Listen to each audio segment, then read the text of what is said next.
Welcome to ITV. ముందుగా headlines చూద్దాం. అంగన్వాడీలో రాజకీయ జోక్యం సరికాదన్న కవిత. జీవోను వెంటనే వెనక్కి తీసుకోవాలని డిమాండ్. చిన్నారుల భవిష్యత్తుతో రాజకీయాలు చేయవద్దని హెచ్చరిక. అంగన్వాడీ కార్యకర్తల గౌరవం కాపాడాలని పిలుపు. వైద్యులే నిజమైన హీరోలంటూ లోకేష్ సందేశం. కోవిడ్ త్యాగ స్ఫూర్తిని కొనియాడిన మంత్రి. డబ్బు కంటే దయ బాధ్యత ముఖ్యమన్న సూచన. నూతన వైద్యులకు శుభాకాంక్షలు తెలిపిన లోకేష్.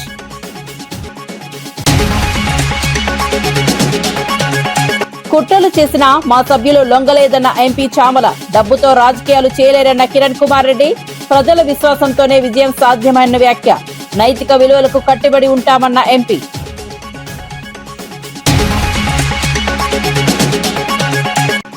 బాక్సైట్ త్రవ్వకాలపై హెచ్చరించిన విశ్వేశ్వరరాజు. గిరిజన హక్కులను కాపాడుతామన్న ఎమ్మెల్యే. త్రవ్వకాలు చేపడితే తీవ్ర ప్రతిఘటన హెచ్చరిక. ప్రభుత్వం వెంటనే స్పష్టత ఇవ్వాలని డిమాండ్. సీఎం కప్ గేమ్స్ కు నీలమణి యాప్ ప్రారంభం. గ్రామీణ క్రీడలకు సాంకేతిక హంగులందించడమే లక్ష్యమని వ్యాఖ్య.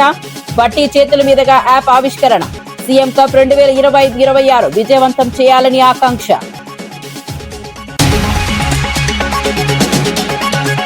ఇక వార్త వివరాల్లోకి వెళ్తే, అంగన్వాడీ టీచర్ల విషయంలో రాజకీయ జోక్యం ఉండేలా ప్రభుత్వం ఇచ్చిన జీవో సరైంది కాదని తెలంగాణ జాగృతి అధ్యక్షురాలు కల్వకుంట్ల కవిత విమర్శించారు.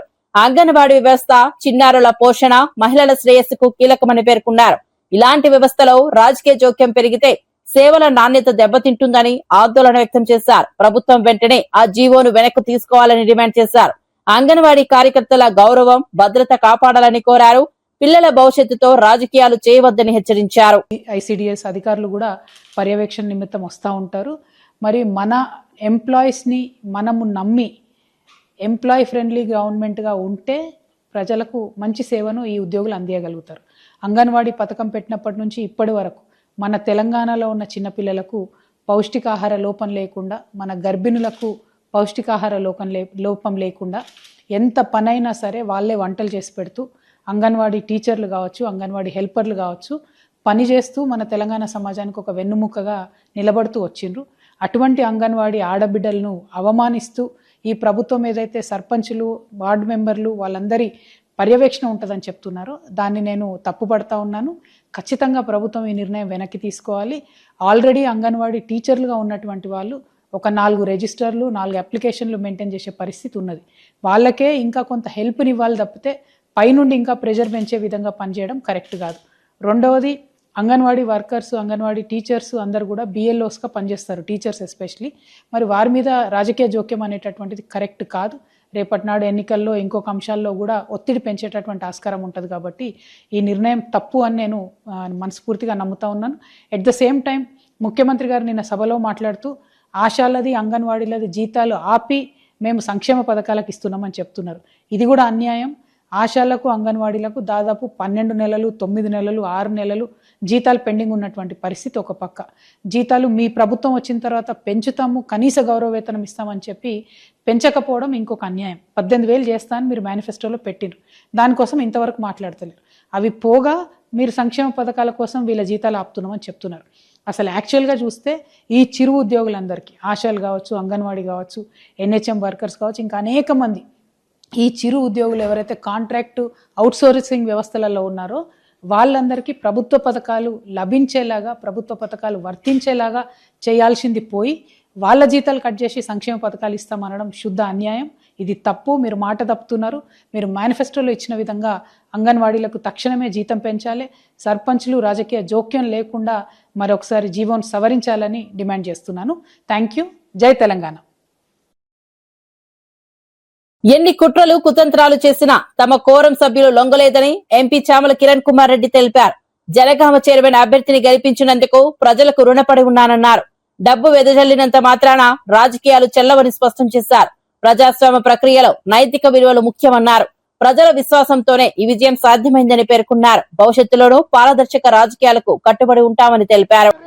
నిన్న మొన్న వాళ్ళు ప్రయత్నాలు చేసినా మాకున్న కోరంలో ఉన్నటువంటి 15 మంది సభ్యులు దేనికి లొంగకుండా ఈరోజు మమ్మల్ని నమ్ముకొని మా చైర్మన్ అభ్యర్థిని గెలిపియడాన్ని నేను వాళ్ళకు ముఖ్యంగా రుణపడి ఉన్నా అని చెప్తున్నా. రెండోది, ప్రజాస్వామ్యంలో డబ్బు ఉంది కదా అని విపరీతంగా డబ్బు ఏదో తల్లినంత మాత్రాన ఈ రాజకీయాలు చెల్లవు. పక్కన చేరియాల్లో చేసిర్రు, సక్సెస్ అయినాం కదా అని ఏడబడితే ఆడ చేస్తా అంటే నడవదు. అక్కడ మేము చూడలేదు కాబట్టి నడిచింది. ఆడ కూడా అభ్యర్థి రాకముందే అభ్యర్థికి డబ్బులు ఇచ్చి అభ్యర్థిని కొనే ప్రయత్నం చేసిర్రు. దాని ఆడియోలు కూడా బయటకు వచ్చినాయి. కాబట్టి ముందు జనగామ రాజకీయంలో కాంగ్రెస్ జెండా ఎగరేస్తాం. ఇక నుంచి ఇటువంటి దరిద్ర రాజకీయాలను అరికడతాం. డబ్బులతో డబ్బులున్నాయి కదా అందరినీ అధిగమిస్తాం. నిలబడ్డ వారిని ప్రజలు ఓట్లేసి కాంగ్రెస్ పార్టీని గెలిపిస్తే వాళ్ళని కూడా కొంటాం. అవసరమైతే ఏదైనా చేస్తామనే విర్రవీగుడు తనానికి ఇవాళ భగవంతుడే లక్కీ డ్రాలో టై అయినాక కూడా డిస్టర్బ్ చేయడానికి ప్రయత్నం చేసిర్రు. తెలంగాణలో మున్సిపాలిటీలు కార్పొరేషన్లలో బీసీలకు అత్యధిక ప్రాధాన్యం కల్పించామని టీపీసీసీ అధికార ప్రతినిధి చరణ్ కౌశిక్ యాదవ్ తెలిపారు. చైర్మన్లు, వైస్ చైర్మన్లు, మేయర్లు, డిప్యూటీ మేయర్ పదవుల్లో 60% కంటే ఎక్కువ స్థానాలు బీసీలకు కేటాయించామని వెల్లడించారు. 85 మున్సిపాలిటీలో 51 స్థానాలను బీసీలకు ఇవ్వడం సామాజిక న్యాయానికి నిదర్శనమన్నారు.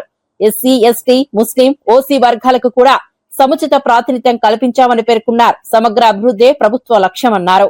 తెలంగాణ రాష్ట్రంలో కాంగ్రెస్ ప్రభుత్వం మున్సిపాలిటీలో కావచ్చు, కార్పొరేషన్లో బీసీలకు అత్యధికంగా కార్పొరేషన్ కౌన్సిలర్ టికెట్ ఇచ్చుతూ పాటు మేయర్లు, డిప్యూటీ మేయర్లు, అదే కాకుండా మున్సిపల్ చైర్మన్లు, వైస్ చైర్మన్లు అత్యధికంగా బీసీలకు 61% పైగా తెలంగాణ రాష్ట్రంలో కాంగ్రెస్ ప్రభుత్వం బీసీలకు కేటాయించింది. అందులో నల్గొండ జిల్లా నుంచి 9, నిజామాబాద్ నుంచి 7, మహబూబ్నగర్ నుంచి 12, మెదక్ నుంచి 5, కరీంనగర్ నుంచి 6, రంగారెడ్డి నుంచి 3, వరంగల్ నుంచి 4, ఆదిలాబాద్ నుంచి 4, ఖమ్మం నుంచి 1.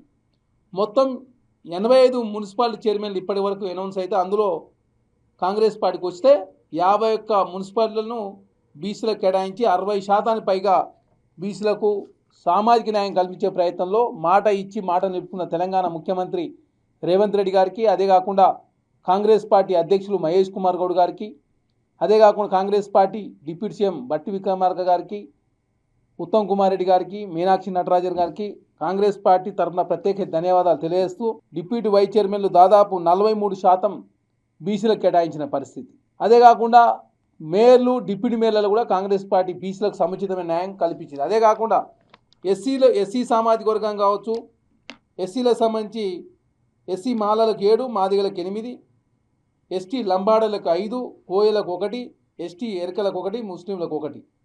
అదే కాకుండా ఓసీ సామాజిక వర్గానికి సంబంధించి రెడ్డిస్కు 9, ఆర్యవైశ్యులకు 6, కమ్మలకు 3, వెలమలకు 1. అదే కాకుండా ముస్లిం సామాజిక వర్గాన్ని కూడా 1 కేటాయించి తెలంగాణ రాష్ట్రంలో కాంగ్రెస్ ప్రభుత్వం మున్సిపల్ ఎలక్షన్లో సోషల్ జస్టిస్ ఫాలో అవడమే కాకుండా చెప్పిన మాట నిలుపుకున్న మాట వాస్తవం.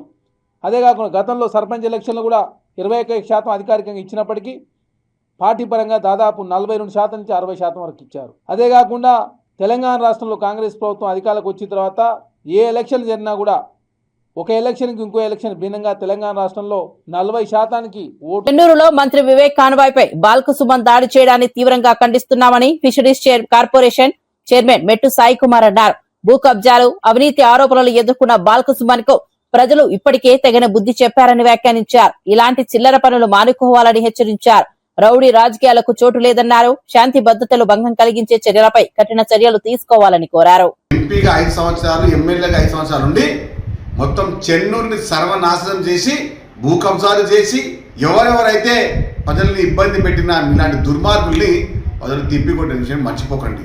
ఇంకా పైపచ్చు రౌడీజాన్ని ఇంకా ముందుకు తీసుకెళ్లి మంత్రి వివేక్ గారి పైన దాడి చేయడం జరుగుతుంది.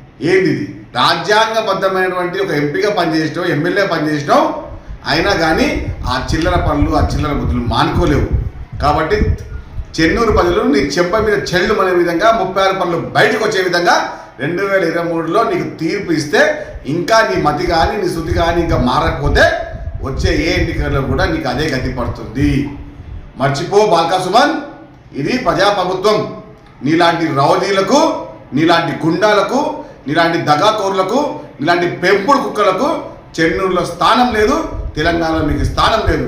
కాబట్టి కమల్దారని చెప్తున్నా, ఇంకెప్పుడైనా కానీ చిల్లరగా మాట్లాడి కాంగ్రెస్ పార్టీ కార్యకర్తల పైన, అధికారుల పైన వంకర్తింగగా మాట్లాడుతున్నావు. కొంచెం మధ్య ఉందా?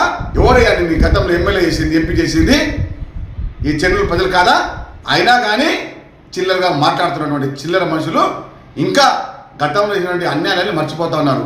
చెన్నూరు ప్రజలని నానా హింసలు పెట్టింది ఇదే బాల్కా సుమన్. చెన్నూరు ప్రజల్లో భూ కబ్జాలు చేసింది ఇదే బాల్కా సుమన్. మర్చిపోతే ఎట్లా? చెన్నూరు ప్రజలు ఇంకా మర్చిపోలేదు కదా దుర్మార్గుడా. వచ్చే ఎన్నికల్లో ఎంపీటీసీ ఎన్నికలు ఉన్నాయి, జిల్లా ఎన్నికలు ఉన్నాయి. అప్పుడు కూడా నేను ఇట్లా భర్తరు. మున్సిపల్ ఎన్నికల్లో ప్రజలు స్పష్టమైన తీర్పు ఇచ్చినా కేటీఆర్ ప్రవర్తనలో మార్పు కనిపించడం లేదని TPCC general secretary Janagani Dayakar విమర్శించారు. సీఎం రేవంత్ రెడ్డి నేతృత్వంలోని ప్రజాప్రభుత్వానికి ప్రజలు మద్దతు ఇచ్చారని తెలిపారు. తెలంగాణ అభివృద్ధి సంక్షేమ పథకాలతో ప్రభుత్వం ఆత్మగౌరవాన్ని చాటుతోందన్నారు. అహంకారపు వ్యాఖ్యలు మానుకోవాలని సూచించారు. ప్రజా తీర్పును గౌరవించాలని కోరారు. ఇవాళ నీకు ఐటీ మంత్రిని చేసి ఇవాళ తరతరాలు తరగని ఆస్తిని మీ అయ్య మీకు ఇచ్చిండు కాబట్టి మీ అయ్య మీకు బంగారమే. కానీ ఇవాళ ముఖ్యమంత్రి రేవంత్ రెడ్డి గారు మీ అవినీతి పైన మీ అక్రమాల పైన మిమ్మల్ని ఎదిరించి గడీలను కూలదోసి ఇవాళ తెలంగాణ 4 కోట్ల తెలంగాణ ప్రజలకు విముక్తి కలిగించి ఇవాళ తెలంగాణలో ప్రజా పాలనకు మార్గదర్శకుడయ్యారు. కాబట్టి ఇవాళ సన్నబియ్యం లాంటి పథకాన్ని తీసుకొచ్చి అనేక మంది అభాగ్యులకు పేదలకు కడుపు నిండా అన్నం పెట్టినటువంటి మహారాజ్ అయ్యాడు. ఇవాళ మహిళలకు గతంలో మీరు బతుకమ్మ చీరలని సూరత్ చీరలు తీసుకొచ్చి మహిళల్ని అగౌరవపరిస్తే మా ముఖ్యమంత్రి రేవంత్ రెడ్డి గారు అధికారం రాగానే ఇవాళ మహిళలకు నాణ్యతమైన చీరలు ఇచ్చి మహిళల ఆత్మగౌరవాన్ని చాటుకున్నాడు. ఇవాళ పేదలు మధ్యతరగతి ప్రజలకు 200 రూపాయల యూనిట్ ఇచ్చి ఇవాళ వాళ్ళ జీవితాలకు ఇవాళ ఒక భారాన్ని కూడా తగ్గించాడు. ఇట్లా అనేక చెప్పుకుంటా పోతే ఇవాళ పండిన పంటకు గిట్టుబాటు ధర లేక ఇవాళ కొనుగోలు లేక మిల్లర్ల దోపిడికి ఇవాళ రైతన్నలు ఆత్మహత్యలు చేసుకుంటే 10 ఏళ్లైనా రుణమాఫీ చేయకపోతే మన అందరి తెలంగాణ ప్రజా పాలన మార్గదర్శకుడు ఇవాళ దొరలని దోపిడీదారులను ఎదిరించినటువంటి గౌరవ ముఖ్యమంత్రి రేవంత్ రెడ్డి గారు రైతు బిడ్డ కాబట్టి రైతుల బాధల కష్టాలను చూసి 2 లక్షల రుణమాఫీని ఏకకాలంలో చేసి రైతుల జీవితాల్లో వెలుగులు నింపి ఇవాళ పండించిన పంటకు గిట్టుబాటు ధరగే కాకుండా సన్న వడ్లకు బోనస్ ఇచ్చినటువంటి గొప్ప నాయకుడు తెలంగాణ ప్రజలకు రేవంత్ రెడ్డి గారు. ఇవాళ మున్సిపల్ ఎన్నికల్లో 116 మున్సిపల్ ఎన్నికల్లో ఇవాళ 7 కార్పొరేషన్లు ప్రజల్ని గెలిపించినటువంటి నాయకుడు రేవంత్ రెడ్డి గారు. కాబట్టి ప్రజలందరూ కూడా స్వేచ్ఛకు ఓటేసారు, ప్రజాస్వామ్యానికి ఓటేసారు. ఇవాళ కాంగ్రెస్ ప్రజాపాలనకు జై కొట్టారు. ఇవన్నీ మీకు ఓర్వలేక ప్రజాపాలనకు ముఖ్యమంత్రి గారికి ఆదరణ పెరుగుతుంటే ఇవాళ మీ అహంకారపూరితమైన మాటలతోనే తెలంగాణ ప్రజలు మళ్ళొకసారి మిమ్మల్ని ఇవాళ బొందబెట్టే ప్రయత్నం జరిగినా కూడా మీ అహంకారపూరితమైన మాటలు మానుకోలే. ఇకనైనా నేను చెప్తా ఉన్నాను, సోషల్ మీడియా నమ్ముకొని సోషల్ మీడియా ద్వారా ప్రజాపాలనని నేను అంతమొందిస్తా. కాంగ్రెస్ బాక్సైట్ త్రవ్వకాన్ని వైఎస్ జగన్ రద్దు చేస్తూ అప్పట్లో జీవో ఇచ్చారని పాడేరు ఎమ్మెల్యే మస్తరాజు విశ్వేశ్వరరాజు గుర్తు చేశారు. ఇప్పుడు కొత్త జీవో తీసుకొచ్చి బాక్సైట్ త్రవ్వకాలు చేపట్టాలని చంద్రబాబు ప్రయత్నిస్తున్నారని ఆరోపించారు. గిరిజన ప్రాంతాల్లో త్రవ్వకాలు ఊసెత్తిన గిరిజనులతో కలిసి సంప్రదాయ బాణాలతో తరిమి కొడతామని హెచ్చరించారు. గిరిజనుల భూములు అటవీ హక్కులను కాపాడతామని స్పష్టం చేశారు. అభివృద్ధి పేరుతో గిరిజన ప్రాంతాలను నాశనం చేయవద్దన్నారు. ప్రభుత్వం వెంటనే స్పష్టత ఇవ్వాలని డిమాండ్ చేశారు. మన్యంలో ఏదైతే ఇప్పుడు మాకు నిక్షేపాలు ఏదైతే ఉందో ఇదంతా కూడా ఈ చంద్రబాబు నాయుడు గారు ఎప్పుడు తవ్విద్దామా అని చెప్పేసి అని చూస్తుంటారు. ఎందుకంటే 2014 నుంచి 19 సంవత్సరాల మధ్యలో ముఖ్యమంత్రిగా ఉన్నటువంటి చంద్రబాబు నాయుడు గారు ఆ రోజు ఎలాగైనా సరే బాక్సైట్ తవ్వేయాలని చెప్పేసి ఆ రోజు అనేకమైనటువంటి ప్రయత్నాలు చేశారు. కానీ ఆ రోజు ఈ కథనంలో వచ్చిందే అంటే ఆ రోజు ఏదైతే ఇప్పుడు ఈ మైనింగ్ కి సంబంధించి విధానపరమైనటువంటి లోపాలు, అలాగే ఈ ఆదివాసీ ప్రజలు, అలాగే ప్రజా సంఘాలు, అలాగే మావోయిస్టులు వీరందరూ పోరాటంతోనే ఇన్ని సంవత్సరాల పాటు అంటే 40 సంవత్సరాల పాటు 50 సంవత్సరాల పాటు ఆగింది అని చెప్పేసి అని కూడా ఇందులోనే రాశారు. ఈరోజు గడిచినటువంటి జగన్మోహన్ రెడ్డి గారి పాలనలో 5 సంవత్సరాలు ముఖ్యమంత్రిగా ఉన్నారు. అంతకు ముందు అధికారంలోకి రాకముందు చింతపల్లిలో బాక్సైట్ కి వ్యతిరేకంగా ఒక సభ ఏర్పాటు చేశారు. అందులో వేలాది మంది ప్రజలు వచ్చారు. ఆ ప్రజల సమక్షంలో జగన్మోహన్ రెడ్డి గారు ఇప్పుడు టీడీపీ అంటే చంద్రబాబు నాయుడు గారు ఒక మోసపూరితమైనటువంటి వ్యక్తి, ఈయన ఖచ్చితంగా మిమ్మల్ని ఎప్పుడు మోసం చేశాడని చెప్పేసి అని చెప్పారు. కానీ ఇక్కడ గిరిజన ప్రాంతంలో ఉన్నటువంటి ప్రజలందరికీ కూడా చంద్రబాబు నాయుడు గారు మోసపూరితమైన మనిషి, ఒక మోసం చేసే వ్యక్తి అని చెప్పేసి అని అందరికి కూడా తెలిసిన విషయమే. అప్పుడు జగన్మోహన్ రెడ్డి గారు నేను అధికారంలోకి వచ్చిన తర్వాత ఖచ్చితంగా ఈ మైనింగ్ ఏదైతే బాక్సైట్ ఈ తవ్వకాలు మైనింగ్ కి సంబంధించినటువంటి జీవో ఏదైతే ఉందో ఖచ్చితంగా నేను రద్దు చేస్తానని చెప్పేసి మాట ఇచ్చిన మాట ప్రకారం మా జగన్మోహన్ రెడ్డి గారు ఆ రోజు నెల రోజుల కాలంలోనే జీవో నెంబర్ 97 రద్దు చేసి గిరిజనులు పక్షపాతిగా నిలిచినటువంటి వ్యక్తి మా గౌరవ మాజీ ముఖ్యమంత్రి శ్రీ వైఎస్ జగన్మోహన్ రెడ్డి గారు. కానీ ఈ కూటమి ప్రభుత్వం కుటిల ప్రయత్నాలు అంటే ఇప్పుడు 2014 నుంచి 19లో చేయలేకపోయాం కాబట్టి ఈ జగన్మోహన్ రెడ్డి గారు జీవో రద్దు చేశారు కాబట్టి మళ్ళీ ఒక కొత్త జీవో తీసుకొచ్చేసి ఖచ్చితంగా ఈ బాక్సైట్ ని ఎలాగైనా సరే తవ్వేయాలని చెప్పేసి ఈ రోజు ఈ చంద్రబాబు నాయుడు గారు ప్రయత్నాలు చేస్తున్నారు. అంటే మీరు అధికారంలోకి వచ్చిన వెంటనే మా గిరిజన ప్రాంతంలో అంటే కొయ్యూరులో ఉన్నటువంటి రంగురాల క్వారీ అంటే 16 ఎకరాలు మీరు ఎవరికో లీజుకి ఇప్పిస్తారు. ఇప్పుడు పెదవలసలో ఉన్నటువంటి లాటరైట్ క్వారీ ఇంకా అది కూడా మీరు ఆల్రెడీ అనుమతులు ఇచ్చేశారు. ఇప్పుడు కొత్తగా ఉన్నటువంటి 6 బ్లాకులు ఏదైతే ఉందో ఇప్పుడు చింతపల్లి గాని సప్పర్ల, అనంతగిరి, గుర్తేరు, గూడెం, కాటంరాజు కొండల్లో ఉన్నటువంటి ఈ బాక్సైట్ ని కూడా తవ్వేశారు. నేను మీడియా ద్వారా ఈ కూటమి నాయకులకు గాని కూటమి ప్రభుత్వానికి గాని ఒకటే నేను హెచ్చరిస్తున్నాను, మీరు మంజంలో ఉన్నటువంటి అంటే ఇప్పుడు మావోయిస్టులు అడ్డుగా ఉన్నారని చెప్పేసి మీరేమో వాళ్ళని నిర్మూలించవచ్చు, కానీ ఇక్కడ మా గిరిజన ప్రాంతంలో ఉన్నటువంటి మా ఆదివాసుల్ని గాని అలాగే ప్రజా సంఘాలని గాని రాజ్యాంగానికి విరుద్ధంగా ప్రభుత్వం పరిపాలిస్తోందని మాజీ ఎమ్మెల్యే కరణం ధర్మశ్రీ ఆరోపించారు. ప్రభుత్వాన్ని ప్రశ్నించే నాయకుల గొంతు నొక్కాలని కూటమి ప్రభుత్వం ప్రయత్నిస్తోందన్నారు. రాజ్యాంగ విరుద్ధంగా చేసిన ప్రతి చర్యకు లెక్క కట్టి వడ్డీతో సహా చెల్లించాల్సి వస్తోందని హెచ్చరించారు. ప్రజాస్వామ్య విలువలను కాపాడాలని డిమాండ్ చేశారు. అధికార దుర్వినియోగాన్ని సహించబోమన్నారు. ప్రజల హక్కుల కోసం పోరాటం కొనసాగుతుందని స్పష్టం. మరి ఏ రకంగా వాళ్ళు నెలవారీ బత్యం వల్ల గాని లేదా ప్యాకేజీ ద్వారా గాని ఎలా అయితే నోరు మోయించారో అలా అందరినీ నోరు మోయించాలని అనుకుంటున్నారేమో, కానీ నోరు విప్పే ప్రతి ఒక్కరు కూడా వైఎస్ఆర్ కాంగ్రెస్ పార్టీకి అండగా ఉండి ఆ నాయకత్వం వహించినటువంటి మంచి నాయకత్వం. అందులో భాగమే భక్తుల మనోభావాలు దెబ్బతీస్తున్నటువంటి తిరుమల తిరుపతి దేవస్థానంపై జరిగినటువంటి పంది కొవ్వు ఆవు కొవ్వు కలిసిందే అని చెప్పి అబండాలు వేస్తూ భక్తుల మనోభావాలు దెబ్బతీస్తున్నటువంటి తరుణంలో దాన్ని ప్రశ్నించి చాలా తప్పు చేస్తున్నారు, మీరు చేసిన తప్పుకి ఆ వెంకటేశ్వర స్వామి మిమ్మల్ని భవిష్యత్తులో రాజకీయంగా సమాధి కట్టే పరిస్థితి ఉంటుందని అడిగినందుకు ఈ రోజు రాంబాబు గారిని జైలు పాలు చేసినటువంటి సంగతి మన అందరికీ తెలుసు. ఇలాంటి విషయాలు ఎవరైనా సరే ప్రశ్నిస్తే, అదే బడ్జెట్ విషయంలో కూడా ఏదైనా ప్రశ్నిస్తే వాళ్ళు ఎక్కడ గొంతు నొక్కాలని చూడడమే టీడీపీ కూటమి తాలూకు ఎజెండా. మొన్న బడ్జెట్ చూసాం, బడ్జెట్ చూస్తే బడ్జెట్ లో ఉన్నదంతా కూడా పెద్ద డొల్ల, బడ్జెట్ బుక్ చూస్తే గొల్ల. అలాగే అందుకని ఈ రోజు ఈ సందర్భంగా బడ్జెట్ చెప్పినటువంటి పయ్యావుల కేసు మాటలు చూస్తే పెద్ద పొల్ల. అందుకనే ప్రజలు తప్పనిసరిగా ఈ కూటమి ప్రభుత్వాన్ని కొడతారు భవిష్యత్తులో జల్లని మాత్రం ఈ సందర్భంగా మనవి చేస్తూ, ఎట్టి పరిస్థితుల్లో కూడా వీళ్ళందరూ కూడా ఎట్టి పరిస్థితుల్లో రెడ్ బుక్ రాజ్యాంగాన్ని అమలు చేయడం ప్రధాన ఎజెండా కింద పెట్టుకున్నారు. కానీ అంబేద్కర్ రచించినటువంటి రాజ్యాంగ స్ఫూర్తితో కూటమి నాయకులకి సమాధి కట్టే రోజులు దగ్గరలో ఉన్నాయి. మీరు ఏ విధంగా అయితే రాజ్యాంగాన్ని విరుద్ధంగా చేస్తున్నారో చేస్తున్నటువంటి అన్నిటికీ కూడా ఇవన్నీ కూడా లెక్క కడుతున్నాం. దానికి 100% కూడా చట్టపరంగా వడ్డీతో చెల్లించే రోజులు దగ్గరలో ఉన్నాయని మాత్రం ఈ సందర్భంగా తెలియజేస్తూ 3 గంటలకి అంబటి రాంబాబు గారిని కలుస్తాం. ఆ మిగిలిన విషయాలన్నీ కూడా తర్వాత చర్చిద్దాం. కాకినాడ జిల్లా పిఠాపురంలో ఐతేనగర్, కరివేపాకులపేట ప్రాంతాల్లో యువకుల మధ్య ఘర్షణ చోటు చేసుకుంది. ఇరు వర్గాలు ఒకరిపై ఒకరు కత్తులతో దాడి చేసుకోవడంతో స్థానికంగా భయాందోళన నెలకొంది. గాయపడిన వారిని సమీప ఆసుపత్రికి తరలించారు. సమాచారం అందుకున్న పోలీసులు ఘటనా స్థలానికి చేరుకుని పరిస్థితిని అదుపులోకి తీసుకొచ్చారు. ఈ ఘటనపై కేసు నమోదు చేసి దర్యాప్తు ప్రారంభించారు. ఘర్షణకు కారణాలపై విచారణ కొనసాగుతోంది. అదనపు బందోబస్తు ఏర్పాటు చేసి శాంతి భద్రతలు కట్టుదిట్టం చేశారు. ఘర్షణకు కారణాలపై విచారణ కొనసాగుతోంది. అదనపు బందోబస్తు ఏర్పాటు చేసి శాంతి భద్రతలు కట్టుదిట్టం చేశారు.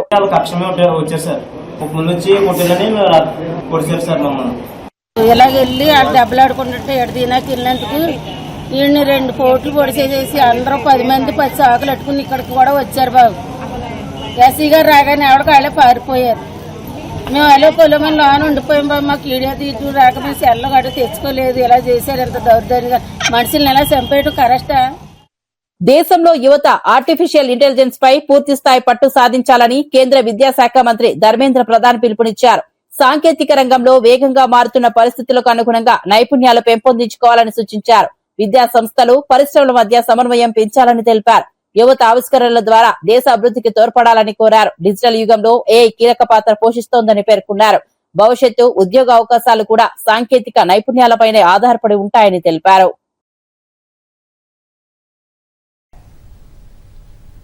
भारत की नई पीढ़ी को एआई एनेबल शिक्षा हमारी दायित्व हैं। 2 विषय पे AI in education, education in AI, Bharat की परंपरागत ज्ञान से लेके वैश्विक ज्ञान तक AI को यूज करके हमें अपने स्टूडेंट्स को, अपनी नई जनरेशन के से ज़्यादा एम्पावर करे, टीचर्स को जैसे एम्पावर करे, स्कूल मैनेजमेंट, कॉलेज मैनेजमेंट को ठीक करे, ये एक प्रायोरिटी की विषय बन चुकी है।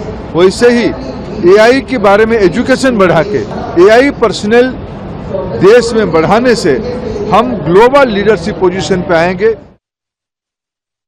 మంగళగిరిలోని ఎయిమ్స్ స్నాతకోత్సవంలో మంత్రి నారా లోకేష్ స్ఫూర్తిదాయక ప్రసంగం చేశారు. వైద్యుడు కేవలం మందునిచ్చే వ్యక్తి కాదు, ఆశను ఇచ్చే దేవుడని అన్నారు. కోవిడ్ సమయంలో వైద్యులు చూపిన త్యాగ స్ఫూర్తిని కొనియాడారు.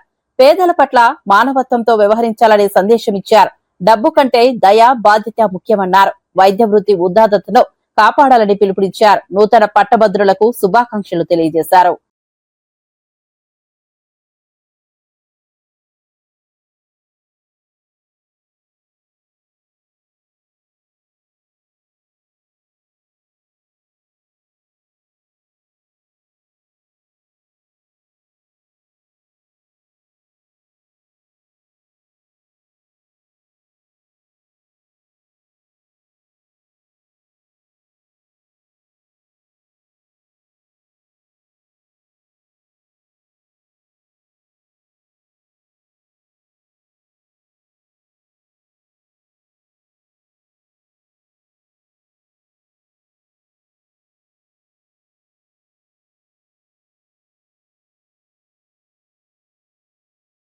భారత్ ఫ్రాన్స్ మధ్య ప్రత్యేక వ్యూహాత్మక భాగస్వామ్యం కుదిరిందని ప్రధాని నరేంద్ర మోదీ తెలిపారు.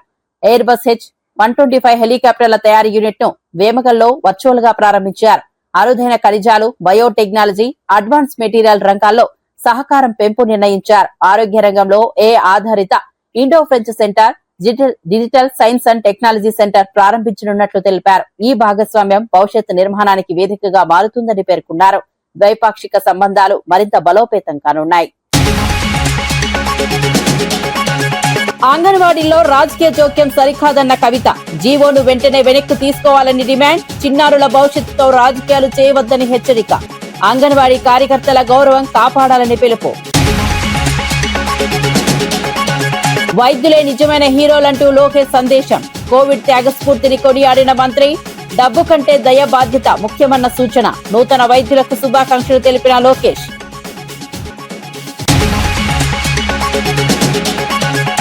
కుట్రలు చేసిన మా సభ్యులు లొంగలేదన్న ఎంపీ చామల. డబ్బుతో రాజకీయాలు చేయలేరన్న కిరణ్ కుమార్ రెడ్డి.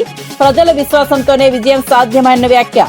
నైతిక విలువలకు కట్టుబడి ఉంటామన్న ఎంపీ.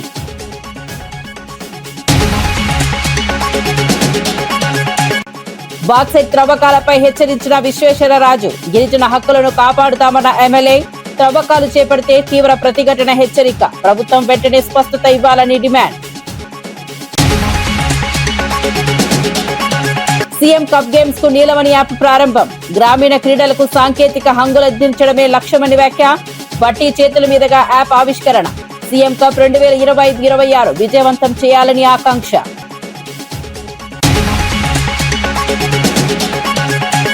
మరిన్ని అప్డేట్స్ కోసం చూస్తూనే ఉండండి ITV.